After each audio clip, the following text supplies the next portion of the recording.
Get over here! Nah, I'm kidding. Go away from me with this. Let's discuss.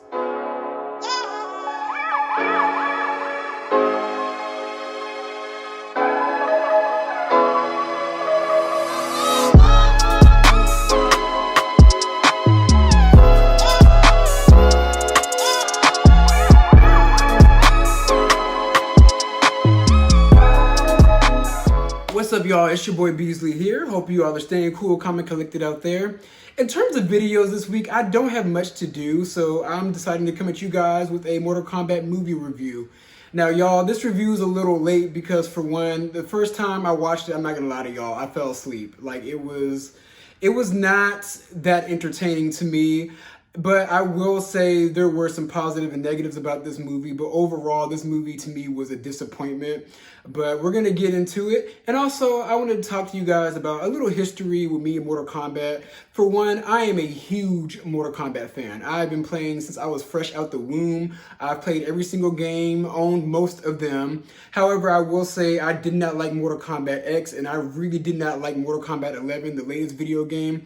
And I didn't really like those games because overall the storylines were very, very lackluster to me. And this movie seems to continue that trend.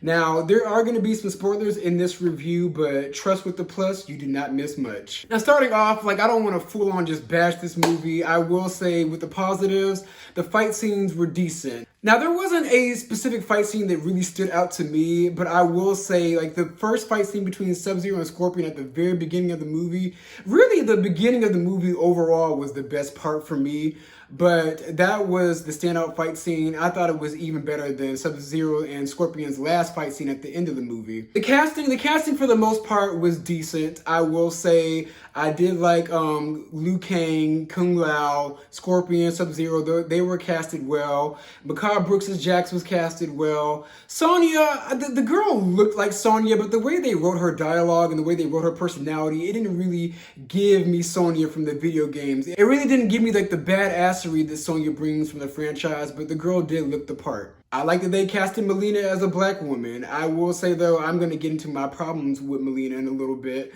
But Shang Tsung, I feel like they could have got somebody better to play him. The Shang Tsung from the first Mortal Kombat movie cannot be topped.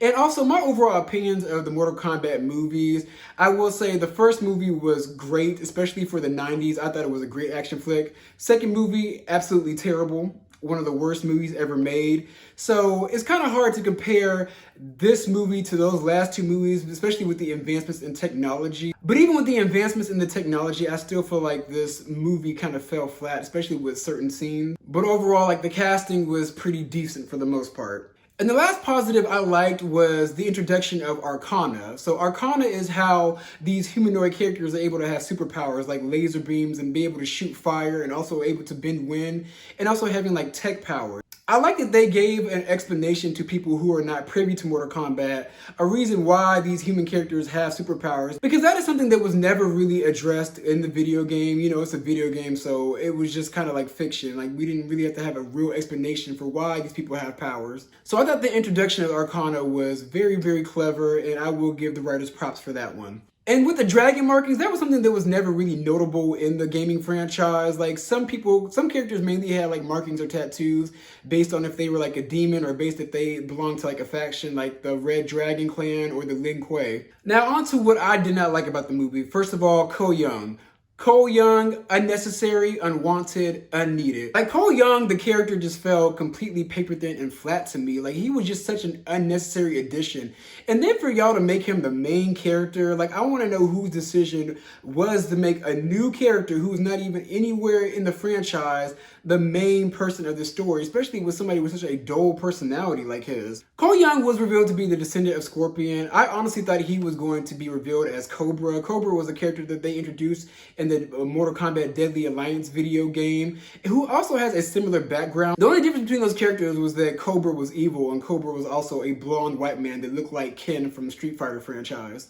Cole Young was just so lackluster to me. I really wanted Johnny Cage in this movie. This movie was kind of like a prequel, and they've already revealed at the end that Johnny Cage is going to be in the second movie. Mainly because Cole Young is actually going to Hollywood to basically recruit him to be on their team. But Ko Young, y'all, like, he just did not do it for me. His lines felt really flat. And honestly, out of all the characters, he talked the least. And it was really unrealistic to me that at the beginning of the movie, Ko Young got his ass whooped by his opponent at an MMA fight. But however, when he first encountered Goro, he was able to fight him cleanly. I mean, yeah, he got his ass beat, but literally his Arcana was revealed. And his power was literally plot armor, y'all. His power was plot armor. His power was the only way he was able to defeat Goro cleanly. And Goro is supposed to be treated as like a huge threat. Goro has always been like the sub-boss, and for a rookie like Ko Young to defeat him, I thought that was just completely unrealistic. Another problem I had with this movie was the character of Molina. Now, Molina is my favorite Mortal Kombat character of all time, probably my favorite fighting game character of all time. I could whoop anybody's ass with Molina. Trust. My problems with Molina in this movie was the fact that Kitana was not in this movie, y'all. Molina is introduced to us in the video games as the twin sister of Kitana, later to be revealed as a clone that was created by Shang Tsung. So it made sense for Molina to be at Shang Tsung's side, but she's mainly more loyal to Shao Kahn, who was actually her father, like unofficially her father. But Kitana was nowhere to be found in this movie, y'all. It made no sense for Molina to be there without Kitana. And lately, even in the video games, I feel like the creators and the writers move mountains to keep Kitana and Molina away from each other, and I'm sick of it. Like, we never get much development between Molina and Kitana, despite the fact that they were twin sisters, Molina was revealed to be the clone, and they hate each other. That's all we really know about Molina and Kitana's relationship. And the only reference we got to Kitana was one of her fans was seen during that training sequence when everybody was trying to find their Arcana. Now, I truly hope that in the next movie, if Kitana is present, which she most likely will be, they need to have the person that played Molina play Kitana, because if they don't, it's going to make it very apparent that they don't know much about the source material. Sub-Zero being the villain, I will say I was fine with that. The first Sub-Zero was actually portrayed as evil. However, the whole beef in the video games, the whole beef started between Scorpion and Sub-Zero via a sorcerer by the name of Quan Chi. Quan Chi, who honestly was never in any of the movies, but they should have added him.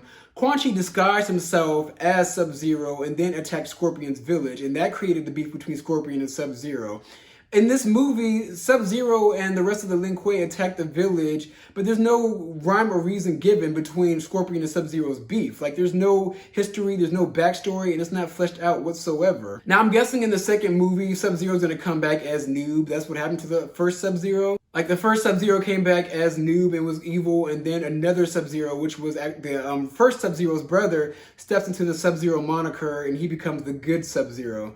That's from what I remember from the games. If you guys remember anything different, drop down in the comments and please let me know. Now, the character of Kano, I forgot to add to the positives, but Kano was my favorite character in this whole movie. I felt like he was the most charismatic actor out of everybody. He really got into his character, and his character was also the closest to the source material. But speaking when it comes from good characters, there were a lot of wasted characters in this film. For example, Natara. Now, Natara was killed cleanly in 10.5 seconds. That really didn't bother me, but I don't understand what was the point of having her in this movie if we weren't going to really get to know much about her. I mean, granted, she was only in 1 to 2 games. I mean, 3 if you count Armageddon. But Natara was always a very lesser known character, but I thought this was going to be the time for us to know more about her, but I guess not. Reiko looked nothing like Reiko in the video games. Reiko, I feel like, is a character that could be great, but was always underserved, always ignored, and he hasn't really been in any video games ever since, I want to say, Mortal Kombat Armageddon. Reiko is a badass character, but I feel like he is never given a chance, especially in this movie. He looks terrible, and he just looked like a commoner from Outworld. That is not the Reiko that I know. Will the real Reiko please stand up? Cabal annoyed me. I don't know who they got to play him, but Cabal I feel like could have been more fleshed out as a villain. I honestly was not really feeling him at all. And Raiden was an asshole, y'all. Raiden usually was always portrayed as a very helpful person that guided all the heroes and really got everybody ready for the tournament. But Raiden didn't do any of that. Raiden kind of just made fun of everybody, bitched, moaned, and didn't really do much until the end. And I forgot to mention this with Molina. I hate the fact that she was killed off so easily, y'all. I really wanted to see Molina in the next movie, especially going against Kitana, but we may not get that, but who knows? Because in the Mortal Kombat Kombat world, nobody really dies except for Liu Kang. I also didn't like that Kung Lao was killed off so easily either, but that's something that also happened in the first movie, so I'm gonna let them slide with that. And another thing that didn't make sense to me in this movie was Sub-Zero froze Scorpion's family in the very beginning of the movie, and they died, right? So later on, Sub-Zero ends up freezing Cole Young's family, but yet they were able to get melted out of the ice and just come out unscathed, and they were all alive. The only thing that happened differently was that Liu Kang warmed them up with fire, so that didn't make sense to me. Also with the fact that Raiden never intervened throughout the whole entire movie, but yet he was able to intervene and teleport Shang Tsung off of their little training island. So I'm like, why didn't you do this before, Raiden? Especially when he was sucking the soul out of Kung Lao. That didn't make any sense to me either. Now I may come off as like a gaming nerd, y'all, but this movie, it was just overall not that good to me. But I'm willing to give it another chance because when it comes to video game movies, like I will say, out of the ones that we usually get, because video game movies are usually terrible, I will say this is the better of most of them. My expectations were so high, y'all, because this movie was in the making for almost 6 years. And I just want to know why these writers can't just look at the source material. Like, all you have to do, if you're writing a movie about Mortal Kombat, just sit down and play Mortal Kombat, and then bam, you have a story from there. And the addition of Cole Young was just so unnecessary. Like, I was not feeling it. Now, I will let the writers slide with Cole Young because the movie studios did demand that they added a different character in there that wasn't in the game. So I'll give the writers some pass on that. But overall, I just feel like if they would have just stuck closer to the source material, had the first movie be a tournament, and basically just like write a movie about the beginning of this franchise. That's all they had to do. But overall, y'all, I'll give this movie like a 5 out of 10. Stinky boo-boo, chicken noodle soup with a soda on the side. Just garbage. But I will be a hypocrite and say that I will be watching the next installments of this franchise because, y'all, this is all we have. Like, y'all, these movies, I feel like a lot of people like this movie because the bar for movies these days is so low, y'all. These movies are just less than mediocre. And I hate even saying this because I love movies. I love entertainment, television. I mean, more than movies than anything. But I feel like you guys have just gotten comfortable with accepting mediocrity. And since this movie was a little bit above mediocrity, everybody's like, oh my God, this movie was amazing. This was entertaining. This was the shit. No, it wasn't, y'all. This movie was basic and boring and very meh.